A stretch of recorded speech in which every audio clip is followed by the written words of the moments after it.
কিরে মেয়েদি, তোর মা যে অসুস্থ, তুই তো আমার একবারও কইলি না তোর মার লগে হসপিটাল আমার হঠাৎ করে দেওয়া হয়ে গেল গা। তোর মা একলা একলা গেছে ডাক্তার দেয় তো, তুই থাকতে তোর মা একলা একলা লাগে না ডাক্তার দেয় তো। মহাজন, মাই তো আজকে 1 সপ্তাহ ধরে অসুস্থ। কনসে দি ভাই, হের মা আজকে 1 সপ্তাহ ধরে অসুস্থ, হ্যাঁ দোকানে কাজ করতেছে। মহাজন, আমি যদি দোকানে নাই হাসপাতালে যাইতাম, আপনি যদি আমার বেতন কাটা দিন, এর লাগে আমি মার একলাই পাঠাইছি। বুঝলাম না, তুই যদি আমার দোকানে না আইতি আমি তোর বেতন কাটা দিমু, এই কথা তোরা কেডা কইছে? মহাজন, কেউ কইছে না। আমি আগে যে দোকানে কাজ করতাম, সেই দোকানে যদি কেউ অসুস্থ হইতো বা না আইতো, এর বেতন কাটা দিত। এর লাগে আমিও মনে বুঝি, আপনি যদি বেতন কাটা দিন।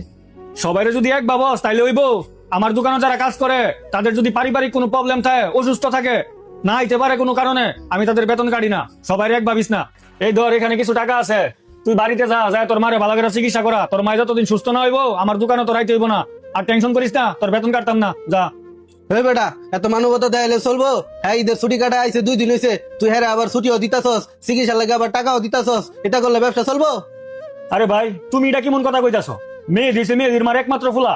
মেয়েদি যদি ডাক্তারের কাছে না লয়ে যায় মারে, তো হের মারের কেডা লয়ে যাবে ডাক্তারের কাছে, তুমি কওছে? ভাই, আমরা যদি আমাদের দোকানের কর্মচারীদের সুবিধা অসুবিধা না বুঝি, তাহলে ওরা কি আমাদের সুবিধা অসুবিধা বুঝবে কখনো? ভাই দেখো, আমি যে গেছে মাসের মধ্যে 1 সপ্তাহ অসুস্থ ছিলাম, আমার দোকানটা কিন্তু বন্ধ থাকার কথা ছিল, কিন্তু বন্ধ ছিল না।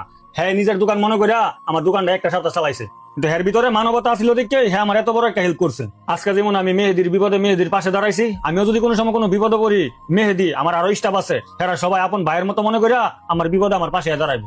ভাই, আমি সবসময় চেষ্টা করি আমি আমার কর্মচারীরা হাসি খুশি রাখার জন্য, বিপদ আপদে ওদের পাশে দাঁড়ানোর জন্য। আর এই দুনিয়ার মধ্যে যে মালিক নি তার কর্মচারীরা হাসি খুশি রাখতে পারে না, হ্যাঁ সে সবচেয়ে বড় হতভাগা। মহাজন, আপনার দোকানে কাজে ঢোয়ার আগে আপনার ব্যাপারে যতগুলো মানচিত্র জিজ্ঞাসি, সবাই আপনার নামে ভালো কইছে। সেটা আমি আজ আমার নিজের চোখে দেখলাম। মহাজন, আপনি আমার প্রতি আজকে যে মানবতাটা দেখাইছেন, সেটা আমি কোনোদিনই বলতে পারবো না। মহাজন, আপনাদের মতো ভালো মানুষ পৃথিবীতে আছে বলেই পৃথিবীটা আজ এত সুন্দর।